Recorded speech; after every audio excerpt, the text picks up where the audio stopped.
There are purchases you remember forever. Your first car, your wedding ring, the house you bought. And then there are the purchases you forget before the receipt even cools down. A coffee, a bottle of water, an energy drink, something you grab because you're tired, busy, or simply because everyone else is doing the same. You don't remember buying one yesterday. You won't remember buying one tomorrow. That's what makes them dangerous. Not because they're expensive, because they're invisible.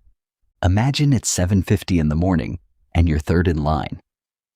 The espresso machine hisses. Someone's already tapping their card before their drink even hits the counter. $3. You don't think about it. Nobody thinks about it. $3 is the price of not having to think about your morning. You take the cup, you walk out, you drink it before you reach the office. By tomorrow, you won't remember this cup happened. That's the whole point of $3. It's small enough to disappear without leaving a mark. Now hold that $3 in your mind, because this is a video about the same $3 every single day for 40 years. And about the two different people it quietly decides you'll become. I bought this same coffee for probably 10 years before I actually ran the numbers on it. I was wrong about what it was costing me. And I want to show you the version of this story nobody puts all the way to the end. You've probably heard of the Latte Factor, the idea that small daily purchases quietly cost you a fortune. What most versions leave out is what those exact same $3 become if they quietly go somewhere else instead. Not a get-rich scheme, not a hot stock tip. Just the same $3 moved 1 inch to the left and left alone for 4 decades. Compounding is strange. People imagine money growing like a staircase. It doesn't. Imagine planting an oak tree. One morning you check, still tiny. Again next morning, still tiny. Most people don't stop because the tree failed. They stop because growth is boring, because nothing appears to be happening. Money works exactly the same way. Now, let's see how that works with a small amount of $3 in real life. Same counter next morning. This time you don't order. You open an app and invest $3 into a simple index fund. The balance says $3. It looks a little ridiculous, like planting one seed and calling it a farm. You do it again the next day. Then you set it to happen automatically, so you never have to feel the decision. That's the actual trick, and it has a name. Economists call it the pain of paying. Automating the investment removes the daily decision, and that's exactly why it works. The money leaves before you can miss it. This is the only step people overcomplicate. You don't need a strategy. You need it to happen without you. 5 years in, the balance is just over $6,700. You invested about $5,500 yourself. The market quietly added the rest while you weren't paying attention. A coworker asks how much you've made. You tell him. He laughs. Not cruel, just honest. I spend that on lunch in a season, he says. He's not wrong. He's also not the one with a number quietly growing in the background. 10 years in, and the number is just over $16,000. Roughly $11,000 of it actually yours. Then the market drops hard.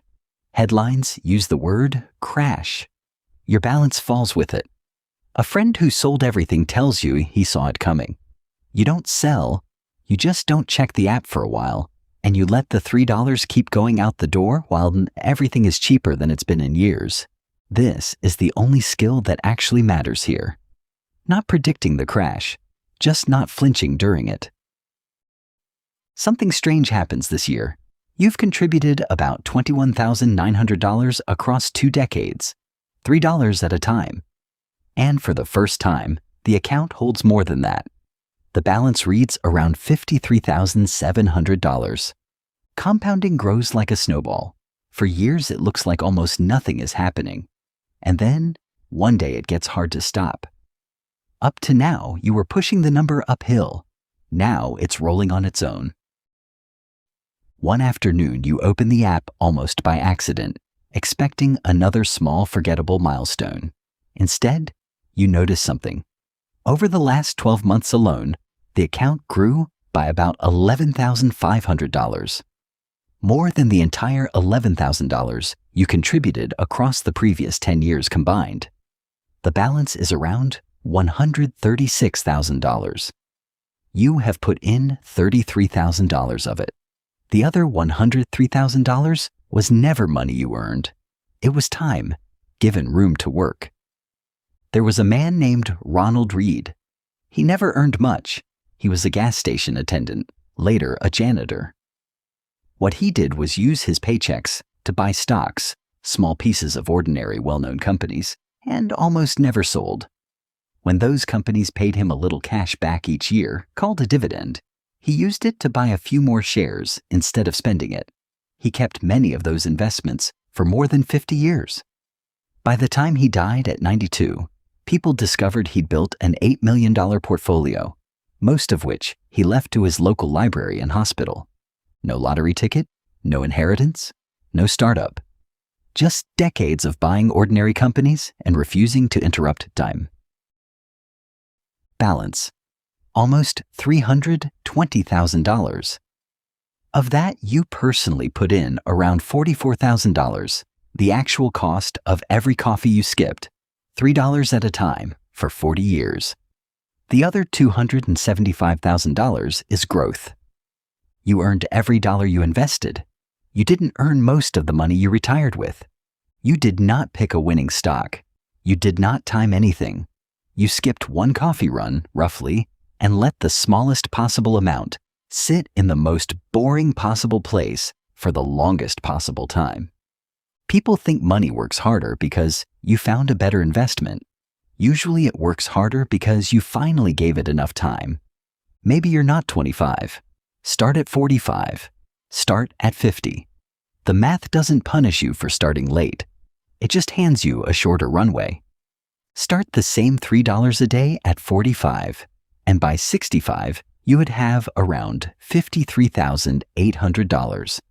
Start at 50, and by 65, you would have around $31,600. Neither number is $320,000. But both numbers are real money that didn't exist before. Built the exact same way, just on a shorter clock. There's no version of this that gets better by waiting one more year to start. The only version of this that actually fails is the one where you decide it's too late and never start at all. Your old coworker retires the same year you do. Same job, same salary, the whole way through. He spent his $3 a day on coffee he enjoyed in the moment and can't really point to now. Over 40 years, that's also $43,800. The exact same money, just the other direction. You didn't do anything he couldn't have done. You just answered one small question differently. Every morning, until the answers stopped being choices and became two different lives. Somewhere right now, someone is third in line, $3 already out, about to order without thinking about it. They're not doing anything wrong. $3 are almost nothing. But $320,000 are not. This video was not just about coffee. It can be food delivery, subscription, impulse shopping, convenience. The object can change. The habit never does. One person becomes someone who always consumes first. The other becomes someone who owns more every year. Neither decision feels important today. Only one feels important decades later. That's always been the trap and the door at the same time. Your future was never built by one big decision. It was quietly assembled from thousands of tiny ones that never felt important at the time. If this helped, subscribe. Every week we deliver useful information that can greatly improve for your financial life. Thank you for watching, and see you on the next one.